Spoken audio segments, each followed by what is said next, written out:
क्या ईरान के supreme leader की मौत की खबर ने भारत में भी हलचल मचा दी है? क्या उत्तर प्रदेश की सड़कों पर अचानक विरोध मार्च निकलने लगे और क्या इसी वजह से प्रशासन को अलर्ट पर आना पड़ा? ईरान से आई एक बड़ी खबर ने न सिर्फ मध्य पूर्व बल्कि भारत के कई शहरों में भी प्रतिक्रिया पैदा कर दी। खासकर उत्तर प्रदेश में कुछ जगहों पर विरोध और शोक मार्च देखने को मिले। लेकिन आखिर इन प्रदर्शनों की वजह क्या थी और प्रशासन ने क्या कदम उठाए? आज की इस वीडियो में हम आपको पूरी घटना तथ्यों और खबरों के आधार पर समझाने वाले हैं। रिपोर्ट्स के अनुसार ईरान के supreme leader Ayatollah Ali Khamenei की मौत से जुड़ी खबर सामने आने के बाद अंतर्राष्ट्रीय स्तर पर काफी हलचल देखने को मिली। खामेनेई लगभग 3 दशकों से भी ज्यादा समय तक ईरान की राजनीति और नीतियों के सबसे शक्तिशाली चेहरा रहे हैं। इसलिए जब उनके निधन की खबर अलग अलग मीडिया प्लेटफॉर्म्स और क्षेत्रीय रिपोर्ट्स में सामने आई तो यह सिर्फ ईरान तक सीमित नहीं रही बल्कि कई देशों में चर्चा और प्रतिक्रिया का विषय बन गई। उस समय मध्य पूर्व में पहले से ही तनावपूर्ण माहौल बना हुआ था,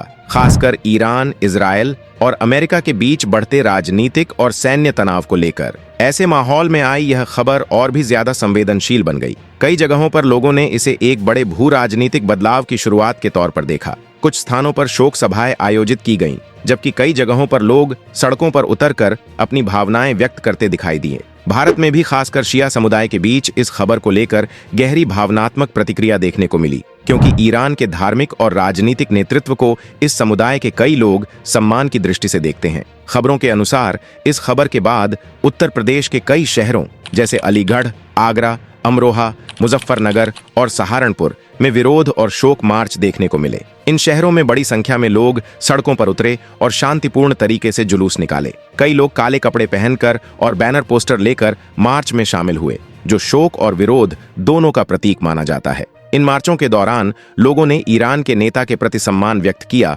और अंतर्राष्ट्रीय घटनाओं को लेकर अपनी चिंता भी जाहिर की। कुछ जगहों पर प्रदर्शनकारियों ने प्रशासन को झांपन भी सौंपा, जिसमें उन्होंने इस मुद्दे को लेकर अपनी भावनाएं और मांगें रखीं। लखनऊ सहित अन्य शहरों में भी शोक सभाएं और सामूहिक कार्यक्रम आयोजित किए गए, जहां लोगों ने शांतिपूर्वक एकत्र होकर श्रद्धांजलि दी। कुछ संगठनों ने 3 दिन तक शोक मनाने की घोषणा भी की, जिसमें धार्मिक सभाएं और प्रार्थनाएं आयोजित करने की बात कही गई। हालांकि प्रशासन ने भी स्थिति पर नजर बनाए रखी और यह सुनिश्चित करने की कोशिश की कि सभी कार्यक्रम शांतिपूर्ण तरीके से ही संपन्न हों। इस पूरे घटनाक्रम ने यह जरूर दिखाया कि अंतर्राष्ट्रीय घटनाओं का असर कई बार स्थानीय स्तर पर भी गहरी भावनात्मक प्रतिक्रिया के रूप में सामने आ सकता है। जब इस खबर के बाद कई शहरों में लोग सड़कों पर उतरने लगे और जुलूस तथा शोक मार्च आयोजित होने लगे तो प्रशासन भी तुरंत सतर्क हो गया। उत्तर प्रदेश के अलग अलग जिलों में स्थानीय प्रशासन और पुलिस ने स्थिति पर नजर रखना शुरू कर दिया। उनका मुख्य उद्देश्य यह था कि किसी भी तरह की अफवाह या भावनात्मक माहौल के कारण कानून व्यवस्था प्रभावित न हो। इसी वजह से कई जगहों पर सुरक्षा व्यवस्था को पहले से ज्यादा मजबूत किया गया। संवेदनशील इलाकों में अतिरिक्त पुलिस बल तैनात किया गया और स्थानीय अधिकारियों ने लगातार हालात की समीक्षा की। कई जिलों में प्रशासन ने आयोजकों से बातचीत कर यह भी सुनिश्चित किया कि सभी कार्यक्रम शांतिपूर्ण तरीके से ही आयोजित हों। पुलिस अधिकारियों ने लोगों से अपील की कि वे किसी भी अपुष्ट खबर या अफवाह पर भरोसा न करें और सामाजिक शांति बनाए रखें।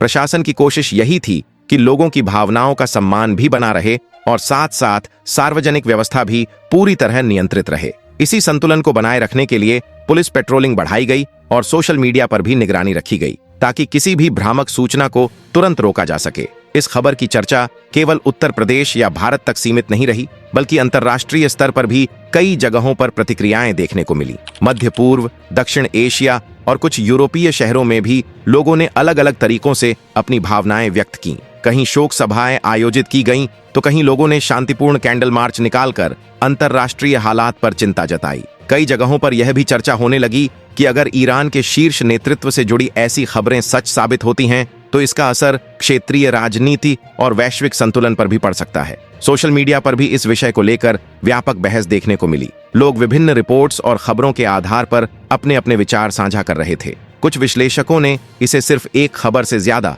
बल्कि एक ऐसे घटनाक्रम के रूप में देखा जो दुनिया की राजनीति में बड़े बदलावों की चर्चा को जन्म दे सकता है। हालांकि कई विशेषज्ञों ने यह भी कहा कि जब तक आधिकारिक और पूरी तरह सत्यापित जानकारी सामने न आए तब तक किसी भी निष्कर्ष पर पहुंचना जल्दबाजी होगी। यही वजह है कि इस मुद्दे पर लोगों की दिलचस्पी और चर्चा लगातार बनी रही। तो सवाल यह है कि क्या ईरान की यह घटना सिर्फ एक देश तक सीमित रहेगी या फिर इसका असर दुनिया की राजनीति और अंतर्राष्ट्रीय संबंधों पर और भी गहरा पड़ेगा? फिलहाल इतना जरूर कहा जा सकता है कि एक नेता की मौत की खबर ने दुनिया के कई हिस्सों में भावनात्मक और राजनीतिक प्रतिक्रियाएं पैदा कर दी हैं। अगर आपको लगता है कि ऐसी अंतर्राष्ट्रीय खबरों को समझना जरूरी है तो वीडियो को लाइक जरूर करें, अपने विचार कमेंट में बताएं और ऐसे ही तथ्य आधारित वीडियो के लिए चैनल को सब्सक्राइब करना ना भूलें।